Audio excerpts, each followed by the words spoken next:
لیکن موت کے بارے میں ایک مغالطہ ذہنوں میں بیٹھا ہوا ہے۔ بالعموم اس کا بارے میں ذہنوں میں یہ خیال ہے کہ موت معدوم ہو جانے کا نام، چنانچہ بعض جگہ پر تو آپ اکثر و بیشتر تراجم میں بھی دیکھیں گے کہ جیسے قرآن مجید میں سورہ بقرہ کے 3 رکوع میں جو آیت آئی کیف تکفرون باللہ وکنتم امواتا فاحیاکم ثم یمیتکم ثم یحییکم، وہاں بھی آپ دیکھیں گے کہ موت مقدم، حیات اس کے بعد، لیکن یہ کہ اس موت کے بارے میں اکثر لوگوں کا مغالطہ ہے کہ گویا کہ معدوم کے معنی میں ہم اسے لے رہے ہیں کہ تم معدوم تھے پھر تمہیں اللہ نے زندہ کیا۔ تو یہاں چونکہ اس موضوع پر کئی مرتبہ گفتگو ہو چکی ہے، لیکن میں اس جگہ توجہ دلا رہا ہوں، خلق الموت والحیات، موت بھی در حقیقت مخلوق ہے، یہ ایک مثبت حقیقت ہے جس پر کہ تخلیق کا عمل گزرا،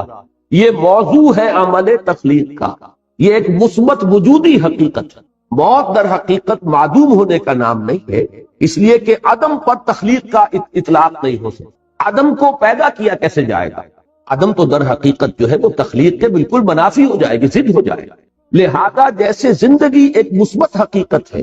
جس پر کہ لفظ تخلیق کا اطلاق ہو رہا ہے، ایسے ہی موت بھی ایک مثبت وجودی حقیقت ہے جس پر کہ عمل تخلیق کا اطلاق۔ خلق الموت والحیات لیبلوکم ایکم احسن عملا۔ اب اس میں دیکھیے کہ جہاں تک اس موت کا تعلق ہے جو ہماری زندگی کے بعد آنے والی ہے، اس کے بارے میں تو ہمیں یقین کے ساتھ معلوم ہے کہ وہ معدوم ہونے کی بات نہیں، وہ تو ہمارے ایمان کے بنیادی آرٹیکل آف فیتھ جنہیں کہا جائے گا اس میں شامل ہے، اس لیے کہ موت معدوم ہونے کا نام نہیں ہے، بلکہ موت تو در حقیقت ایک کیفیت سے دوسری کیفیت کو منتقل ہونے کا نام ہے۔ آخری جو بھی ہمارا اس حصہ ہے زندگی کا وہ حیات اخروی، وہ تو سب سے بڑی حقیقت ہے، سب سے بڑی زندگی ہی وہ ہے، لیکن یہ درمیانی وقفہ بھی معدوم ہونے کا نام نہیں ہے، بلکہ جیسا کہ آپ کو معلوم ہے عالم برزخ میں بھی ایک نوع کی زندگی ہے، حیات برزخی ہے۔ اس حیات برزخی کے اندر بھی انسان پر کیفیات وارد ہوں گی، جیسے کہ مشہور ہمارے ہاں اصطلاح ہے عذاب قبر، تو صرف عذاب قبر کا معاملہ نہیں ہے بلکہ ثواب قبر کا معاملہ بھی ہے، اس لیے کہ صحیح احادیث میں یہ موجود ہے کہ قبر جو ہے یا جنت کے باغیچوں میں سے ایک باغیچہ اور یا دوزخ کے گڑھوں میں سے ایک گڑھا، تو معلوم ہوا کہ یہ برزخ کا دور جو ہے یہ بھی معدوم ہو جانے کا نام نہیں ہے بہرحال، اور اس کے بعد جو اصل زندگی شروع ہوگی وہ تو ابدی زندگی ہے، اور حقیقت میں تو وہی اس قابل ہے کہ اسے زندگی قرار دیا جائے۔ وَإِنَّ الدَّارَ الْآخِرَةَ لَهِيَ الْحَيَوَانُ لَوْ كَانُوا يَعْلَمُونَ، یقیناً وہ پچھلا گھر اور پچھلی زندگی جو ہے اصل زندگی تو ہے ہی وہ، کاش کہ انہیں معلوم ہو۔ البتہ یہ جہاں تک دو حیاتیں ہیں، حیات دنیاوی، حیات اخروی، اور ان کے درمیان میں یہ حیات برزخی، یہ تو تین چیزیں وہ ہیں کہ جو قرآن مجید سے ابتدائی تعارف رکھنے والا شخص بھی جانتا تھا، اور ہر مسلمان کے وہ ایمان کے لازمی اجزاء میں شامل ہے۔ لیکن ایک حیات اس سے پہلے، ایک موت اس سے پہلے آ چکی، یہ در حقیقت فلسفے اور حکمت قرآنی کا ذرا غامض پہلو ہے، مختلف مقامات پر اس کی طرف اشارات ہیں، تفاصیل اس کی آپ کو قرآن میں نہیں ملے گی، اس لیے کہ جو حکمت کے غامض مسائل ہیں انہیں قرآن مجید نے تفصیل کے ساتھ اس پر بحث نہیں کی، اس لیے کہ قرآن مجید صرف حکماء کے لیے نہیں ہے، فلاسفہ کے لیے نہیں ہے، بہت اعلیٰ عقلی صلاحیتیں رکھنے والوں کے لیے نہیں ہے، یہ عامیوں کے لیے بھی ہے، عوام کے لیے بھی ہے۔ لہذا اس میں زیادہ تر بحث کی گئی ہے تفصیل کے ساتھ انہی چیزوں پر کہ جو سب کے ذہن کی گرفت میں آ جائیں، سب کے علم کی سطح تک رسائی جو ہے ان چیزوں کی ہو جائے، اور باقی چیزیں جو ہیں کہ جو زیادہ غامض ہیں، دقیق ہیں، فلسفیانہ حقائق ہیں، ان کی طرف صرف اشارے،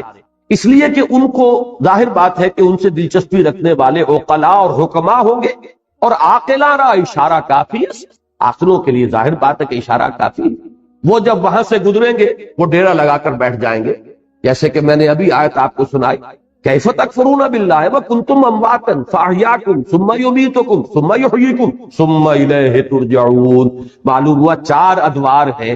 ایک موت پہلے تھی، پھر اس کے بعد احیا ہوا ہے، پھر اب یہ زندگی آئی ہے، پھر اماتہ ہوگا، پھر اس کے اوپر موت کا عمل وارد ہوگا، پھر احیا ہوگا، اور پھر وہ زندگی ابدی ہو جائے۔ لیکن یہ مضمون جو ہے اپنی کلائمیکس میں جو سامنے آیا ہے وہ سورہ غافر یا سورہ مومن، یہ 2 نام ہیں سورہ مبارکہ کے، اس کی جو آیت ہے، اور میں نے سن 66 میں ایک مضمون لکھا تھا حقیقت زندگی کے عنوان سے،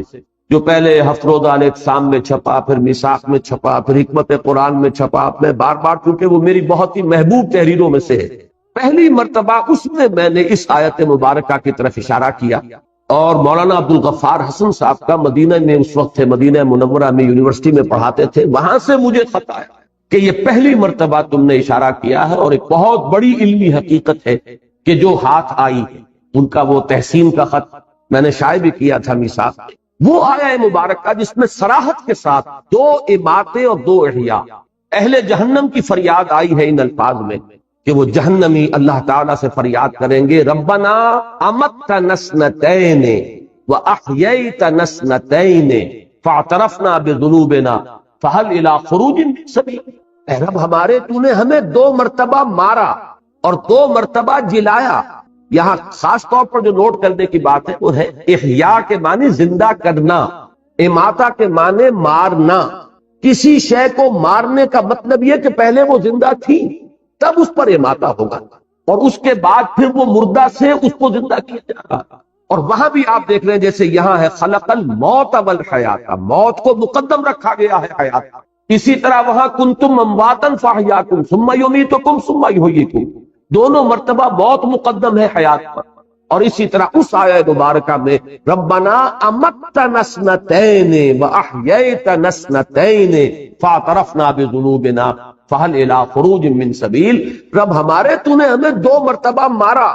اور 2 مرتبہ زندہ کیا، تو اب ہم نے اپنے گناہوں کا اعتراف کر لیا۔ یہ اس رکوع میں بھی وہ لفظ آیا ہے فاعترفوا بذنبہم، تو انہوں نے اعتراف کر لیا، وہ اعتراف کر لیں گے اپنے گناہ کا۔ وہاں بھی فرمایا گیا ہم نے اعتراف کر لیا اپنے گناہوں کا، فہل الی خروج من سبیل، اب یہاں سے نکلنے کے لیے بھی کوئی راستہ ہے، کوئی شکل ہے؟ یعنی اگر 4-5 ہم پر مراحل آ چکے ہیں تو پروردگار ایک مرحلہ اور، یعنی جب اس طریقے سے 2 مرتبہ اماتہ ہو چکا، 2 مرتبہ احیاء ہو چکا، تو پھر یہ کہ کوئی ایک اور شکل ہو جائے، کوئی اور مہلت مل جائے، گویا کہ دلیل کے طور پر فہل الی خروج من سبیل کی جو استدعا ہے اس کی دلیل کے طور پر یہ لایا گیا، تمہیں 2 مرتبہ ہمیں مارا، 2 مرتبہ جلایا، تو اب ایک مرتبہ اور ہمیں موقع عنایت ہو جائے۔ اب میں نے ابھی ایک لفظ کہا تھا، شاید آپ چونکے ہیں، کہ در حقیقت یہ 4 نہیں 5 ادوار ہیں، اس لیے کہ پہلے اماتے سے پہلے ایک زندگی ہے، تبھی تو اماتہ ہوگا۔ تو حیات اولا، پھر اماتہ اولا ہوا ہے، پہلی موت ہوئی ہے، پھر احیاء اولا، یہ دوسری زندگی ہوئی، پھر اماتہ ثانیہ، دوسری مرتبہ کا زندہ موت کا وارد کیا جانا، اس کے بعد احیاء ثانی ہوگا، دوسری مرتبہ کا زندہ کیا جانا، اور اس کے بعد زندگی۔ گویا کہ 3 زندگیوں کے مابین 2 موتیں حائل ہیں۔ اب نوٹ کر لیجئے، اس بات ثابت یہ ہوا 3 زندگیوں کے مابین وقفے ہیں 2 موتوں کے، پہلی زندگی پھر موت، پھر زندگی پھر موت، پھر زندگی۔ اب اس کو نوٹ کیجئے، میں نے پہلے بھی عرض کیا ہے لیکن بعض حضرات آج یہاں نئے ہیں۔ پہلی ہماری تخلیق ہوئی عالم ارواح، اس کے لیے لفظ تخلیق بھی مناسب نہیں ہے، ایجاد یا ابداع، اس لیے کہ حجت اللہ البالغہ جو بڑی مشہور معروف اور بڑی مارکت الآراء تصنیف ہے امام الہند شاہ ولی اللہ دہلوی رحمۃ اللہ علیہ کی، اس کا ابتدائی حصہ جو ہے وہ ان کے فلسفے پر مشتمل ہے، اور پہلا باب جو ہے اس میں افعال الہی، اللہ تعالیٰ کے 3 بنیادی افعال پر بحث کی گئی۔ اللہ کے 3 کام بنیادی ہیں۔ پہلا کیا ہے؟ ابداع، یعنی عدم محض سے وجود بخشنا، یہ ابداع۔ دوسرا ہے خلق، خلق یہ ہے کہ کسی شے سے کوئی شے بنا دے، یہ خلق ہے۔ اور تیسرے تدبیر، یدبر الامر من السماء الى الارض، اللہ تعالیٰ کے تمام افعال جو ہے وہ ان 3 کیٹیگریز کے اندر فال کریں گے۔ 3 بڑی بڑی کیٹیگریز ہیں کہ اللہ کے تمام افعال وہ ان کے منقسم ہو جائیں گے۔ ابداع، عدم محض سے وجود بخشنا، اسی لیے میں نے کہا کہ اس کو ایجاد کہا جائے یا ابداع کہا جائے یہ صحیح لفظ ہوگا، خلق نہیں، اس لیے کہ خلق کے لفظ کا اطلاق ہوتا ہے کسی شے سے کوئی شے بننا۔ آپ نے پڑھا ہے خلق الانسان من صلصال کالفخار، پیدا کیا انسان کو، بنایا انسان کو مٹی سے، کھنکتی ہوئی مٹی، سوکھی ہوئی، سوکھا گارا جو سوکھ کر کھنکنے لگا۔ وخلق الجان من مارج من نار،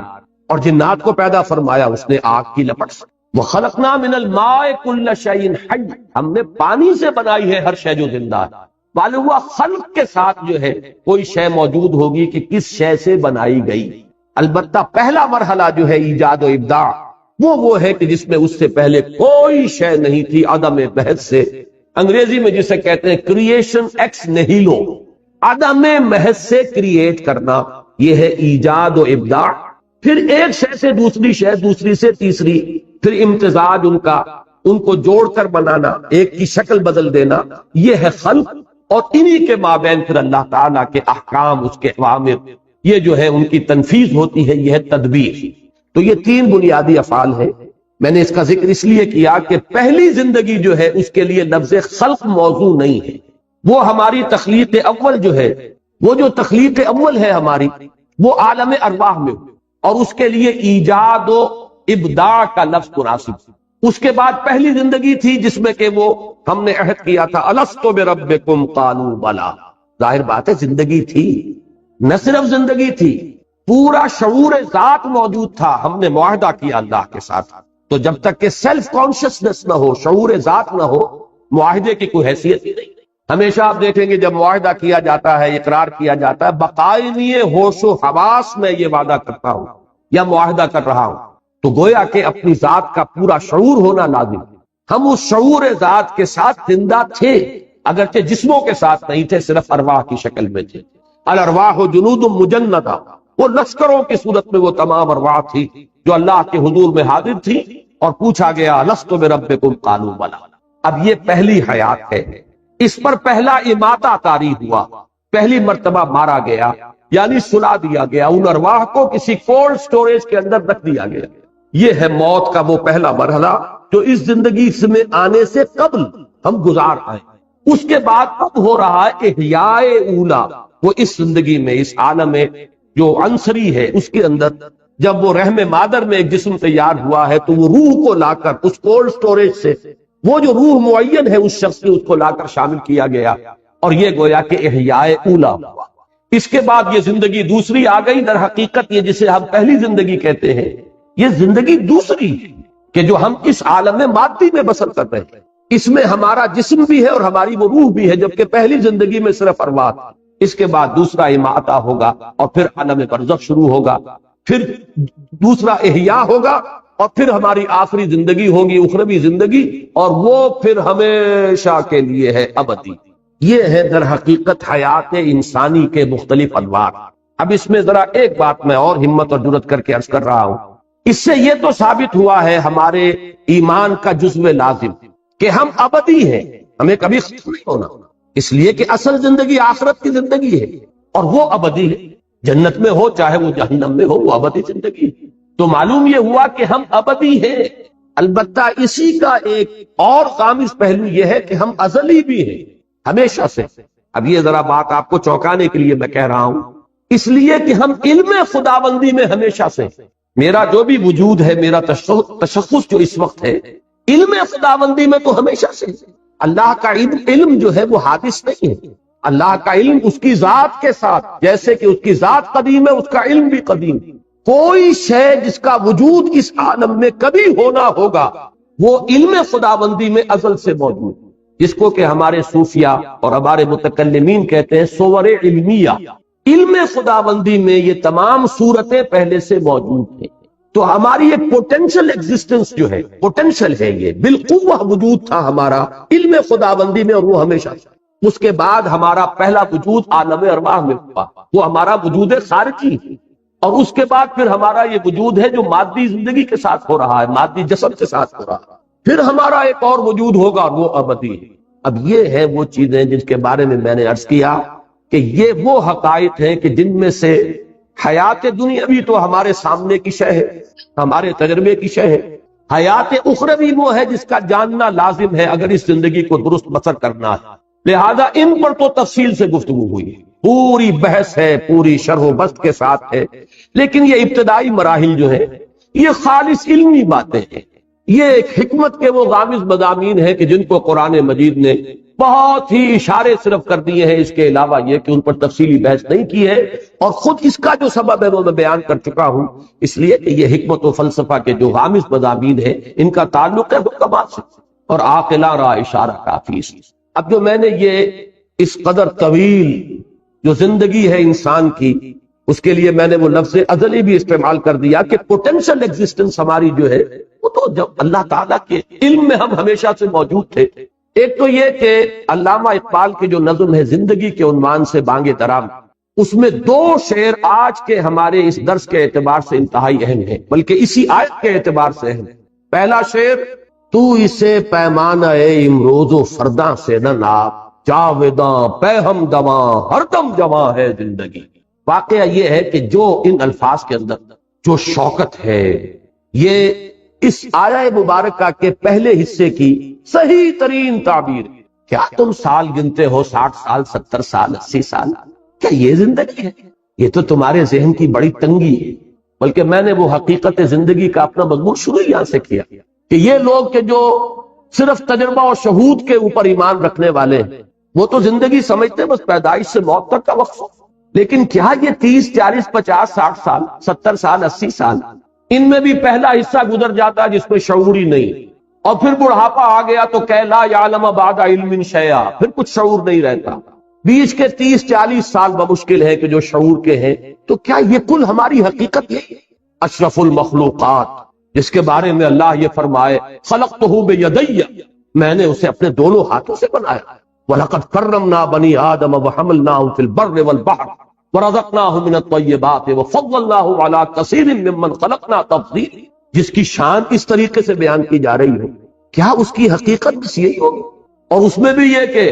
عمر دراز مانگ کے لائے تھے، 4 دن 2 آرزو میں کٹ گئے، 2 انتظار میں۔ واقعہ یہ ہے کہ اگر 70 برس کی زندگی بھی ہو تو 40 برس تو گزر جاتے ہیں، بے شعوری کے شروع کا اور آخر کا حصہ دونوں شامل کر لیجئے تو بیچ میں کیا ہے، وہ 2 دن کی زندگی رہ جائے گی کہ جس میں شعور ہے، حرکت ہے، ارادے ہیں، عزائم ہیں، امنگیں ہیں، آپ کچھ بناتے ہیں، بگاڑتے ہیں، کچھ کوئی چیز جو ہے وہ آپ کی زندگی کا جو اصل کہنا پروڈکٹیو پیریڈ ہے وہ تو وہی ہے۔ تو زندگی یہ نہیں ہے، یہ زندگی بہت طویل عمل، تو اسے پیمانہ امروز و فردا سے نہ ناپ، جاویداں پہ ہم دواں ہر دم جواں ہے زندگی۔ اب یہ جو جاویداں پہ ہم دواں ہر دم جواں ہے زندگی، ظاہر بات ہے کہ ان حقائق کو کما حقہ تو ان کی تعبیر ممکن ہی نہیں ہے، بس الفاظ آئیں کہ جس سے کچھ تاثر مل جائے۔ اور میں نے آج جو بات عرض کی ہے اسے پھر نوٹ کر لیجئے کہ اس میں ایک حصہ تو ہمارے ایمان کا جزو لازم ہے، یعنی ابدیت، ہمیشہ کا وجود ہے ہمارا، اسے ختم نہیں ہونا۔ وہ جنت میں ہے یا دوزخ میں ہے، اس لیے کہ ابدا خالدین فیہا ابدا جہنمیوں کے لیے بھی آیا ہے، اور خالدین فیہا ابدا اہل جنت کے لیے تو بے شمار جگہ پر آیا۔ تو معلوم یہ ہوا کہ ہمارا وجود ابدی ہے۔ البتہ پہلا حصہ جو ہے اس کے بارے میں عام لوگ تو یہ سمجھتے ہیں کہ ہمارا وجود جو ہے وہ صرف پیدائش سے یا 9 مہینے اور ایڈ کر لیجئے کہ جو رحم مادر کے ہیں، بس یہاں سے سمجھے گا۔ ایک مادہ پرست کی نگاہ اس سے آگے نہیں جائے گا۔ اس سے آگے چلیے تو قرآن مجید نے ایک حقیقت یہ منکشف کی کہ تم تو ایک اور زندگی پہلے بتا بھی آئے ہو، گزار آئے ہو، ایک زندگی ایک موت تم پر پہلے آ چکی ہے اس عالم مادی کے اندر آنے سے پہلے، اور وہ زندگی جو ہے وہ تھی جس میں کہ قول و قرار ہوا تھا الست بربکم قالوا بلی۔ اور تیسری بات میں نے عرض کی ہے، یہ بہت گہرے فلسفے کی بات ہے کہ در حقیقت اس سے بھی پہلے ہمارا ایک وجود، پوٹینشل وجود موجود تھا، علم خداوند۔ اب اس کے لیے میں علامہ اقبال کا ایک شعر آپ کو سنا رہا ہوں، فارسی کا، فلسفہ اور حکمت کے اعتبار سے بہت اونچا شعر ہے۔ بضمیرت آرمیدم تو بے جوش خود نمائی، بکنار برفگندی در آبدار خود را۔ اللہ سے خطاب کر رہے ہیں کہ اللہ میں تو تیرے اندر، ضمیر کہتے ہیں کسی کی مخفی حقیقت، اندر کی شے، میں تیرے باطن میں بڑے آرام میں سو رہا تھا، یعنی میں تھا موجود، ایک صور علمیہ کے اعتبار سے میں تیرے علم میں تھا۔ اب تیرے علم میں تھا تو میں تھا، لیکن میں تیرے وجود مطلق میں میرا ایک وجود تھا، بالکل جیسے کہ ایک سی پی کے اندر، ایک مثال آگے دی ہے تشبیہ، سی پی کے اندر موتی موجود ہوتا ہے، لیکن سی پی ایک وقت تک بند رہتی ہے، موتی ظاہر نہیں ہوتا۔ بضمیرت آرمیدم، تو بجوش خود نمائی، پروردگار تو نے اپنے آپ کو ظاہر کرنے کے لیے تو نے یہ کائنات بنائی، مجھے بھی بنائی۔ یہ جو اگرچہ قرآن مجید میں کوئی نص قطعی کے طور پر یہ مضمون میرے علم کی حد تک نہیں ہے، اور اس حدیث پر بھی محدثین کا تو ظاہر بات ہے کہ اس پر گفتگو ہے اور جرا ہے، لیکن یہ کہ اکثر ہمارے ہاں کے حکماء اور فلسفہ اسے تسلیم کرتے ہیں کہ اللہ تعالیٰ نے یہ کائنات کیوں پیدا کی۔ کنت کنزا مخفیا فاحببت ان اعرف فخلقت الخلق، میں ایک چھپے ہوئے خزانے کے مانند تھا، میرے اندر قوت کا لاوا تھا جو کھول رہا تھا، میرے اندر خلاقی تھی، لیکن یہ کہ اسے پہچاننے والا کوئی نہیں تھا، لہذا میں نے خلق کو پیدا کیا، اس سے میری وہ قوت خلاقی اور میری وہ قوت جو ہے وہ ظاہر ہوئی۔ الباری، الخالق، المصور، یہ جو اس کی صلاحیتیں تھی، یہ جو پوٹینشیلٹیز تھی، یہ چھپی ہوئی تھی، مخفی تھی، تخلیق سے وہ ظاہر ہوئی۔ اور پھر اس تخلیق کے بعد ایک ایسی مخلوق پیدا کی گئی جس میں یہ شعور تھا کہ وہ اس کا پورا احساس اور ادراک کر سکے اور معرفت حاصل کر سکے۔ تو معلوم یہ ہوا کہ اللہ تعالیٰ نے اپنے آپ کو ظاہر کرنے کے لیے اور اپنے آپ کو پہچانوانے کے لیے کائنات تخلیق کی، اپنے آپ کو ظاہر کرنے کے لیے کائنات تخلیق فرمائی، اور اپنے آپ کو پہچانوانے کے لیے انسان کو پیدا کہ یہ معرفت کی اس کے اندر صلاحیت تھی کہ اللہ کو پہچان جانے۔ تو بضمیرت آرمیدم تو بجوش خود نمائی، اپنے آپ کو ظاہر کرنے کے جوش میں تو نے اس کائنات کو بنایا اور مجھے بھی پیدا کیا۔ اور اپنے بارے میں کہہ رہے ہیں بکنارہ برفگندی در آبدار خضرا، جیسے سیپی کے اندر وہ موتی موجود تھا، لیکن پتہ نہیں کسی کو نظر نہیں آ رہا، کون اس کی خوبصورتی کو دیکھے، کون اس کے حسن کا جو ہے اس کو اپریشیٹ کرے۔ تو اس نے اپنا منہ کھولا اور موتی کو باہر پھینکا تاکہ اس موتی کا حسن ظاہر ہو۔ تو نے بھی مجھے اپنے اندر سے نکال کر باہر ڈالا ہے۔ بضمیرت آرمیدم تو بجوش خود نمائی، بکنارہ برفگندی در آبدار خضرا،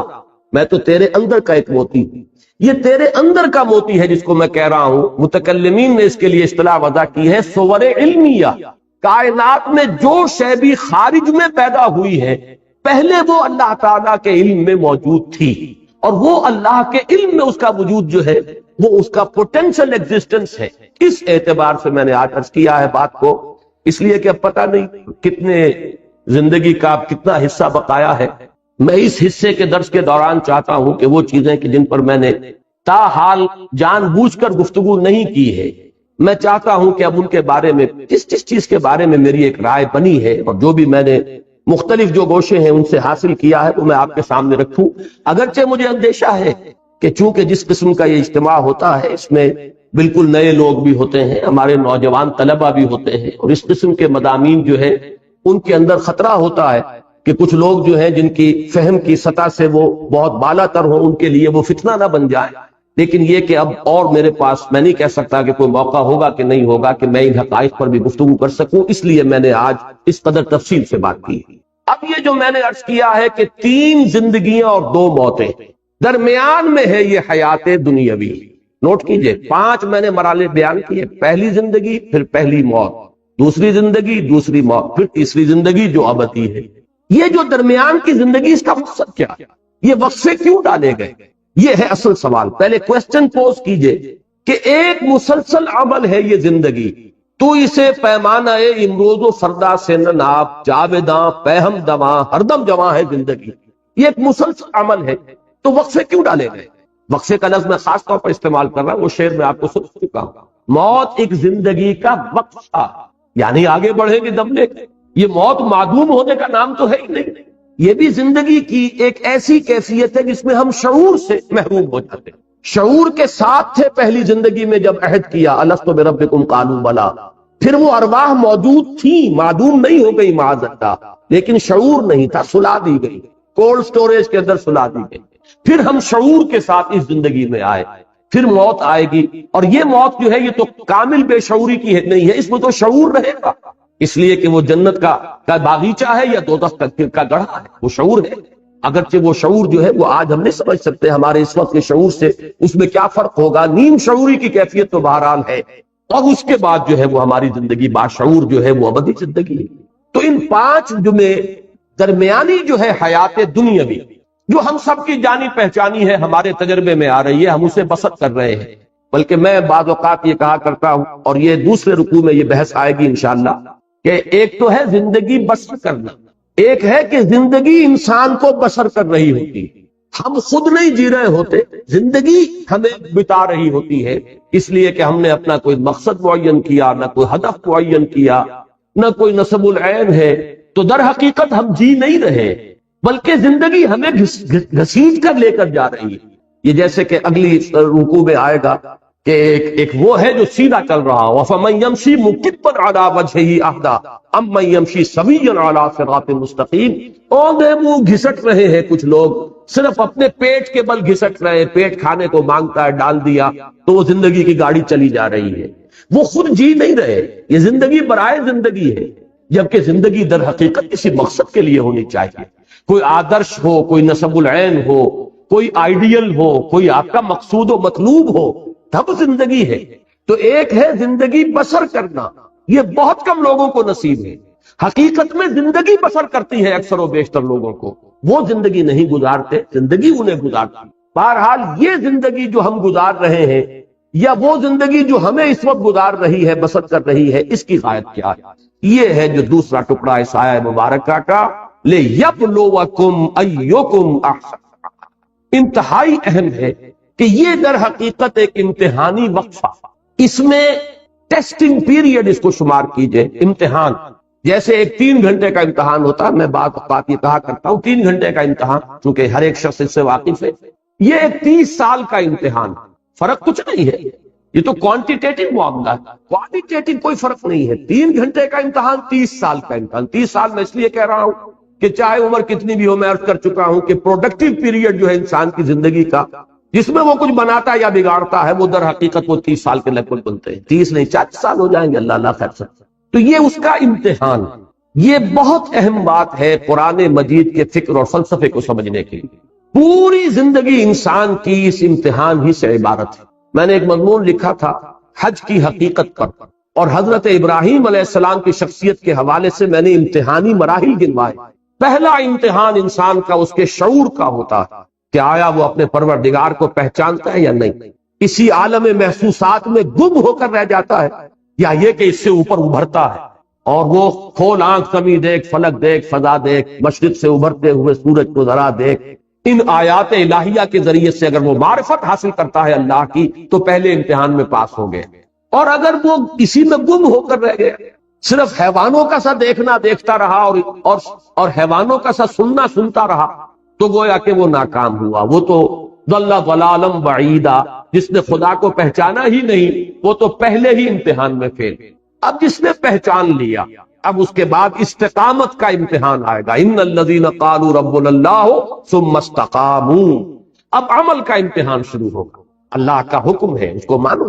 اللہ نے روکا ہے رکو۔ پھر اللہ تو اب تمہارے لیے ایک سے ایک چیلنج نیا لائے گا۔ پرائمری کا امتحان پاس کر لو گے تو مڈل ہے، پھر میٹرک ہے، پھر آگے چلے گا۔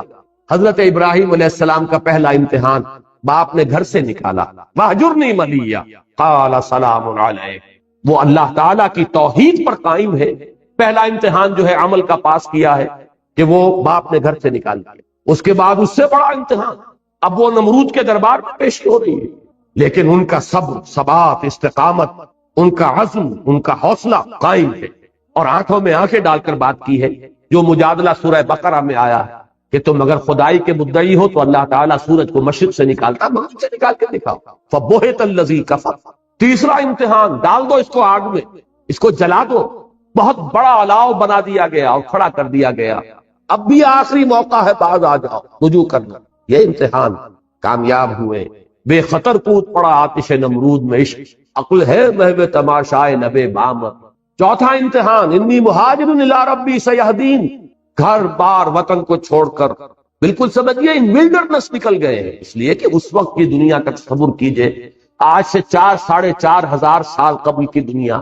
کہاں معلوم تھا کہ کہاں جا رہے ہیں، کیا حالات ہوں گے، کہاں پر ہمیں کوئی ہوٹل بنے ہوئے ملیں گے یا سرائیں ملیں گی، لیکن نکل گئے۔ پھر پوری زندگی مہاجرت میں ہے، آج یہاں ہے کل وہاں ہے۔ اور آخری امتحان جس پر کہ میں نے الفاظ لکھے ہیں کہ اس سے بڑی کامیابی اور کوئی نہیں ہو سکتی کہ ممتحن پکار اٹھے کہ بھائی امتحان واقعتاً بڑا کڑا تھا۔ وہ جو فرمایا گیا ہے کہ اب اپنے بیٹے کو 100 برس کا بوڑھا جس نے دعائیں مانگ مانگ کر بیٹا لیا تھا، اور اب وہ بیٹا 13 برس کا ہوا ہے، فلما بلغ معہ السعی، جبکہ وہ بھاگ دوڑ کے قابل ہوا ہے، جبکہ بازو بن گیا ہے بوڑھے باپ کا۔ اور اچھے الفاظ وہاں پر میرے قلم سے اس وقت نکل گئے کہ وہ بوڑھا باپ دیکھ دیکھ کر جی رہا ہوگا، بیٹے کو جوان ہوتا دیکھ رہا ہے، میرے مشن کا علم بردار، میرے کام کو آگے لے کر چلنے والا، میرے دست و بازو بننے والا اللہ نے مجھے عطا فرمایا ہے، ولی عطا فرمایا ہے، ساتھی عطا فرمایا ہے۔ آخری امتحان جو ہے، ممتحن کے ترکش امتحان میں ایک تیر باقی تھا، اور وہ سب سے زیادہ کاری تیر، جب اس میں کامیاب ہوئے ہیں، فلما اسلما وتلہ للجبین ونادیناہ ان یا ابراہیم قد صدقت الرؤیا انا کذلک نجزی المحسنین، اور اس میں فرمایا ان ھذا لہو البلاء المبین، کوئی شک نہیں کہ یہ بہت بڑا امتحان تھا ابراہیم، تم نے سب پاس کر دیا۔ یہ حضرت ابراہیم کی شخصیت اس اعتبار سے کہ پوری زندگی مسلسل امتحان کی زندگی، یہی وجہ ہے کہ سورہ بقرہ میں ایک آیت میں اس کو سمو لیا، وَإِذِ ابْتَلَىٰ إِبْرَاهِيمَ رَبُّهُ بِكَلِمَاتٍ فَأَتَمَّهُنَّ قَالَ إِنِّي جَاعِلُكَ لِلنَّاسِ إِمَامًا۔ یاد کرو جب کہ اللہ نے امتحان لیا، ابتلا کیا، آزمایا ابراہیم کو بڑے بڑے امتحانات میں، کلمات اس لیے کہ یہ تفخیم کے لیے ہے، تنکیر نکرہ کا لفظ، بڑے بڑے امتحانات میں سے گزارا، اور جب وہ تمام میں پورا اترا تب کہا انی جاعلک للناس اماما، اب میں تمہیں پوری نوع انسانی کا امام بنا رہا ہوں۔ اس مقام پر فائز ہونے کے لیے وہ تمام ٹیسٹ جو ہے وہ پاس کرنے پڑے حضرت ابراہیم کو علیہ السلام۔ تو در حقیقت پوری زندگی امتحان، یہی امتحان ہے کہ جو اب آپ پر دنیا کی جو کیفیات عدلتی بدلتی رہتی ہیں، کبھی فراخی ہے، کبھی تنگی ہے، کبھی صحت ہے، کبھی بیماری ہے، کبھی مفلسی ہے، کبھی تمنگری ہے، کبھی حالت خوف ہے، کبھی حالت امن ہے، کبھی اللہ نے چھپر پھاڑ کر کچھ دے دیا ہے، اور کبھی اچانک جو کچھ تھا چھین لیا۔ یہ سب کیا ہے؟ امتحان۔ چنانچہ سورۃ الفجر کے اندر جو مضمون آیا ہے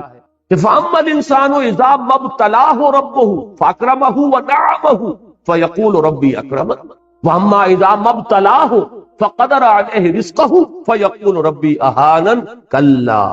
انسان کا بڑا مغالطہ ہے، بڑے دھوکے میں آ جاتا ہے جب اس کا رب اسے آزماتا ہے، آزمانے کے لیے اسے دولت دیتا ہے، نعمتیں دیتا ہے، وہ سمجھتا ہے میرے رب نے مجھے عزت دے دی۔ عزت نہیں ہے، امتحان ہے خدا کے بندے۔ اسی طریقے سے جب وہ امتحان لیتا ہے دوسری شکل میں، وَإِذَا مَا ابْتَلَاهُ فَقَدَرَ عَلَيْهِ رِزْقَهُ،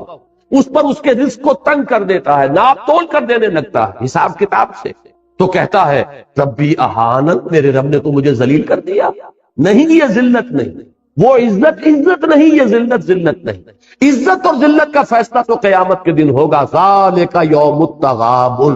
جس کو اس دن جس کا اعزاز ہو گیا وہ ہے عزت والا، اور جو اس وقت ذلیل ہو گیا اور عذاب مہین کے اندر مبتلا کر دیا گیا وہ ذلیل ہو گیا۔ باقی اس دنیا کی زندگی میں یہ کیفیت بھی امتحان کی ہے، وہ کیفیت بھی امتحان کی۔ تو اس پورے کے اوپر، زندگی کے اوپر اس کو پھیلائیے کہ در حقیقت یہ حیات دنیاوی جس کو ہم اپنی غلط فہمی میں زندگی کہہ بیٹھتے ہیں، یہ زندگی نہیں ہے، یہ 3 زندگیوں میں سے ایک زندگی ہے، بلکہ 5 زندگیوں میں سے ایک زندگی، اس لیے کہ موت بھی ایک طرح کی زندگی ہے، بے شعوری کی زندگی ہے در حقیقت موت، معدوم ہونے کا نام تو ہے ہی نہیں۔ تو 5 وقفے ہیں جن میں یہ درمیانی وقفہ ہے جو ہم یہاں پسند کر رہے ہیں، اور اس کی حیثیت ایک امتحانی وقفے کی ہے۔ تو میں نے جو دوسرا شعر کہا تھا علامہ اقبال کی اس نظم میں، وہ اس نظم کا آخری شعر، قلزم ہستی سے تو ابھرا ہے مانند حباب، اس زیاں خانے میں تیرا امتحان ہے زندگی۔ یہ امتحان کا ایک پیریڈ ہے۔ اور بڑا پیارا ایک شعر کہا ہے، تو عرصۂ محشر میں ہے پیش کر غافل عمل کوئی اگر دفتر میں ہے، کہ تم سمجھتے ہو کہ وہ حشر جو پھر بعد میں ہو، وہ تو در حقیقت حشر کا ظہور ہے۔ اصل میں عرصۂ محشر میں ہم اس وقت، عرصہ ہے، یہ عرصہ نہیں ہے، لفظ عرصہ کہتے ہیں میدان کو، عرصۂ محشر میں ہے۔ یہ پہلا مصرع پورا کیا ہے؟ یہ گھڑی محشر کی ہے تو عرصۂ محشر میں ہے، پیش کر غافل عمل کوئی اگر دفتر میں ہے۔ یہ زندگی ہے اصل محشر۔ وہ محشر جو ہوگا وہ در حقیقت اس کے نتائج کے اعلان کے لیے ہوگا۔ اصل میں تو اگر کوئی عمل کا تمہارے دفتر میں ہے تو نکالو، برابر حد کے اندر سینہ داری، سرود نالے آہے فغانے، جو تمہارے اندر ہے اسے باہر نکال کر پیش کرو، اس لیے کہ در حقیقت یہ حشر یہاں ہو رہا ہے۔ جیسے کہ آتا ہے حاسبوا انفسکم من قبل ان تحاسبوا، اصل میں تو محاسبے کے عالم میں اگر ہم پہچان لیں کہ ہمارا امتحان اب ہو رہا ہے، اور وہ جو نتیجے کے دن ہے وہ تو در حقیقت اس کا ظہور ہے، اس کے نتیجے کا اصل تو ہم یہاں بنا یا بگاڑ رہے ہیں اپنی قسمت کو اور اپنے مستقبل کو اور اپنی ابدی زندگی۔ تبارک الذی بیدہ الملک وہو علی کل شیء قدیر الذی خلق الموت والحیاۃ لیبلوکم ایکم احسن عملا، تاکہ تمہیں آزمائے۔ اب یہ نوٹ کیجئے، یہ جو لفظ ہے یہ بلا یبلو، یہ ثلاثی مجرد میں بھی آیا ہے، لیبلوکم ثلاثی مجرد ہے، یہی پر ابلا یبلی بھی آتا، لیبلیکم منہ بلاء حسنا، ابلا باب افعال سے بھی آیا، پھر باب افتعال سے کثرت آیا، نبتلی ہے، یبتلیکم، ان اللہ مبتلیکم بنہر، تو یہ جو لفظ آتا ہے باب افتعال سے، تینوں کا مفہوم ایک ہی ہے۔ بہت سے الفاظ جو ہے وہ مختلف ابواب میں آنے کے بعد مفہوم کچھ بدلتے ہیں، لیکن بلا یبلو، ابلا یبلی، ابتلا یبتلی، ان تینوں کا مفہوم ایک ہی ہے۔ لیبلوکم ایکم احسن عملا، تاکہ تمہیں جانچے، پرکھے، آزمائے کہ کون ہے تم میں سب سے اچھے عمل کرنے والا۔ اب اس کے حوالے سے میرا ذہن منتقل ہوا ہے فوری طور پر، جو ڈارون کا نظریہ ہے اس کے ضمن میں دو اصطلاحات آپ نے سنی ہوں گی، اسٹرگل فار ایگزسٹنس، کہ یہاں دنیا میں اپنے وجود کو برقرار رکھنے کے لیے ایک اسٹرگل ہے، ایک مقابلہ ہے، ایک مسابقت ہے، ایک دوسرے کے ساتھ ہم زور آزمائی کر رہے ہیں اپنے آپ کو برقرار رکھنے کے لیے۔ آپ کے پاس رزق کی مقدار محدود ہے، اب چھینا جھپٹی ہو رہی ہے، میں چاہتا ہوں میں آپ سے چھین لوں، آپ چاہتے ہیں میں مجھ سے چھین لیں، یہ ہے وہ اسٹرگل فار ایگزسٹنس۔ اور نمبر دو اصطلاح ہے سروائیول آف دی فٹسٹ، اس میں جو جتنا فٹ ہوگا وہ جیت جائے گا، وہ باقی رہے گا، اور جو کمزور ہے، انفٹ ہے، وہ معدوم ہو جائے گا، اس کا وجود نہیں رہے گا۔ جیسے کہ اقبال نے کہا ہے، جرم ضعیفی کی سزا مرگ مفاجات، یہ جو بھی کمزور ہوگا، انفٹ ہوگا، معدوم ہو جائے گا۔ یہ ڈارون کے فلسفے میں یہ سپیشیز جو ختم ہو گئی، بڑے بڑے حیوانات ہوتے تھے، ڈائنوسارز وغیرہ، اب ان کا کہیں وجود نہیں ہے۔ کیوں ختم ہو گئے؟ کہ وہ اپنے آپ کو ماحول کے ساتھ سازگار نہیں کر سکے۔ جنہوں نے اپنے آپ کو ماحول کے ساتھ سازگار اور موافق بنا لیا وہ باقی رہے، جو فیل ہو گئے وہ ختم۔ تو میں نے یہ اصطلاحات صرف رکھی ہے، فلسفہ پڑھانا جو ہے ڈارون کا یا اس کی نفی یا اس کا اس بات پیش نظر نہیں ہے۔ قرآن مجید نے لفظ استعمال کیا ایکم احسن عملا، یہ سروائیول آف دی فٹسٹ نہیں ہے، بلکہ جو تم میں سے چناؤ ہے، فٹسٹ کو اللہ چننا چاہ رہا۔ اللہ تعالیٰ نے یہ تمام امتحان کی چھلنی لگائی ہے کہ تم میں سے جو بہترین عمل کرنے والے ہو انہیں وہ چنے گا۔ ایکم احسن عملا، تم میں سے کون ہے بہترین عمل کرنے والے۔ اب اس کی بھی بہت دور تک جو ہے بات جاتی ہے۔ علامہ اقبال نے ایک خیال ظاہر کیا ہے، اگرچہ مجھے اس خیال سے اتفاق نہیں ہے، لیکن فلسفے کا ایک نقطہ ہے۔ وہ یہ کہتے ہیں کہ ریزریکشن جو ہے یہ در حقیقت ارن کی جانے والی شے ہے، یہ ایسے ہی نہیں مل جائے گی۔ اگر آپ نے اس زندگی کے اندر اعمال صالحہ کے ذریعے سے اپنی خودی کو مضبوط کر لیا تو یہ خودی جو ہے اس پر موت کا کوئی اثر وارد نہیں ہو سکے گا، یہ سروائیو کرے گی۔ لیکن اگر عمل صالح کے ذریعے سے آپ نے خودی کو مستحکم نہیں کیا تو معدوم ہو جائے گا، اس لیے کہ پھر آپ کی حیثیت جو حیوانات کی ہے، جس طریقے سے کہ حیوانات کے لیے ریزریکشن نہیں ہے اسی طریقے سے انسانوں کے لیے بھی نہیں۔ یا یہ کہ حیوانات کے بارے میں حدیث ہے کہ ان کو بھی دوبارہ زندہ کیا جائے گا، اور جو ایک دوسرے پر انہوں نے زیادتیاں کی ہوں گی، کسی نے کسی کو سینگ مارا تھا، کسی نے کسی اور کو لات نصیب کی تھی، اس کا بدلہ دلوا کر پھر معدوم کر دیا جائے گا، یہ ایک حدیث ہے۔ اور ابھی میرے پاس ایک کتاب حال ہی میں آئی ہے، ناصر الدین البانی جو اس دور کے سب سے بڑے محدث ہیں، 4 بڑی والیوم میں انہوں نے الاحادیث الصحیحہ جمع کی، یعنی صرف صحیح ہے نہیں، دوسری کتابوں میں بھی جو حدیثیں کے صحت کے معیار پر پوری اترتی ہیں ان کو انہوں نے سب کو جمع کر دیا۔ اس میں اس حدیث کو بھی انہوں نے لیا کہ حیوانات کی بھی باعث بعد الموت ہے، ان کے ایک دوسرے پر زیادتیوں کا ایک دوسرے کو بدلہ قصاص دلوا کر پھر معدوم کر دیا جائے گا۔ یہ بات جو ہے مولانا مناظر حسن گیلانی نے بھی الدین القیم میں بڑی تفصیل سے اس پر گفتگو کی ہے اس کے آخری حصے میں۔ تو علامہ کا فلسفہ یہ ہے کہ ریزریکشن جو ہے یہ ایسے ہی نہیں مل جائے گی، it has to be earned, اسے تو کمانا پڑے گا آپ کو۔ اس کے لیے عمل صالح کے ذریعے سے اپنی خودی کو مضبوط کیجئے کہ پھر وہ موت کے صدمے کو برداشت کر جائے اور اس کے بعد جو ہے اس کی بقا ہو۔ بہرحال وہ میں نے جیسا کہ عرض کیا، میں اس کی تائید نہیں کر رہا، صرف ایک نقطہ جو ہے علمی علامہ کے فکر کا میں نے صرف اسے آپ کے سامنے رکھا ہے۔ تو ایکم احسن عملا، کون ہے تم میں سے بہترین عمل کرنے والا؟ اس کا ایک منطقی نتیجہ نکلتا ہے اور وہ قرآن مجید کے بہت سے مقامات پر پھر اس کو واضح کیا گیا ہے، کھول کر بیان کیا گیا ہے کہ وہ جو سروائیول آف دی فٹسٹ اور اسٹرگل فار ایگزسٹنس ہے، قرآن یہ چاہتا ہے کہ آپ اسٹرگل کریں، ایک دوسرے سے مسابقت کریں خیر میں، نیکی میں۔ وَلِكُلٍّ وِجْهَةٌ هُوَ مُوَلِّيهَا فَاسْتَبِقُوا الْخَيْرَاتِ، ہر ایک نے اپنا کوئی نہ کوئی ہدف معین کیا ہوا ہے جدھر اس نے اپنا رخ کیا ہے، تو تم بھی اے مسلمانوں رخ کرو اور استباق کرو۔ استباق کہتے ہیں بھاگنا، دوڑنا ایک دوسرے سے مقابلے کے لیے اور ایک دوسرے سے آگے نکلنے کے لیے، استباق۔ وہ جو حضرت یوسف کو ان کے بھائی لے گئے تھے اور آ کر پھر جب انہوں نے والد اپنے حضرت یعقوب علیہ السلام کی خدمت میں جو اپنی معذرت پیش کی ہے، یا ابانا انا ذهبنا نستبق وترکنا یوسف عند متاعنا، تو ہم نے دوڑ کا مقابلہ کیا تھا ایک دوسرے سے آگے نکلنے کے لیے، اور اپنے کپڑوں کے پاس، سامان کے پاس یوسف کو ہم چھوڑ گئے تھے، فاکلہ الذئب، تو اسے ایک بھیڑیا کھا گیا۔ تو استباق کے معنی ہے دوڑ لگا کر ایک دوسرے سے آگے نکلنا۔ فاستبقوا الخیرات، اے لوگو، اے مسلمانوں، تم نیکیوں میں ایک دوسرے سے آگے نکلو۔ یہ لفظ سورہ حدید میں آیا، وہاں پر باب مفاعلہ سے مسابقت سے آیا، سابقوا الی مغفرۃ من ربکم وجنۃ عرضها کعرض السماء والارض۔ معلوم ہوا کہ سٹرگل جو کی تو برقرار، مسابقت اسینشلی موجود ہے، ایک دوسرے سے آگے بڑھنے کا جذبہ جو ہے یہ غلط نہیں ہے، پسندیدہ ہے، صرف یہ کہ اس کے رخ کو بدل دو۔ تم دنیا میں ایک دوسرے سے آگے نکلنا چاہ رہے ہو، تم دولت میں، جائیداد میں، دنیاوی شہرت میں، دنیاوی وجاہت میں، اس میں ایک دوسرے کو جو ہے شکست دینے کے درپے ہو، ایک دوسرے سے آگے نکلنے کی فکر کرے ہو، تمہارا مقام اس سے بہت بلند ہے۔ تم نیکیوں میں ایک دوسرے سے آگے نکلو، بھلائیوں میں ایک دوسرے سے آگے نکلو، خدمت خلق میں ایک دوسرے کو مات دینے کی کوشش کرو، ایک دوسرے سے آگے نکلنے کی کوشش کرو۔ تو معلوم یہ ہوا کہ اسی میں ایکم احسن عملا، اس میں ایک مسابقت اور ایک استباق، ایک دوسرے سے آگے بڑھنے، سٹرگل کرنے، ایک دوسرے سے آگے نکلنے کی کوشش جو ہے اس کی طرف بھی اشارہ موجود ہے، کہ جو پھر مدنی صورتوں میں جیسا کہ میں نے دو مثالیں آپ کو دے دی،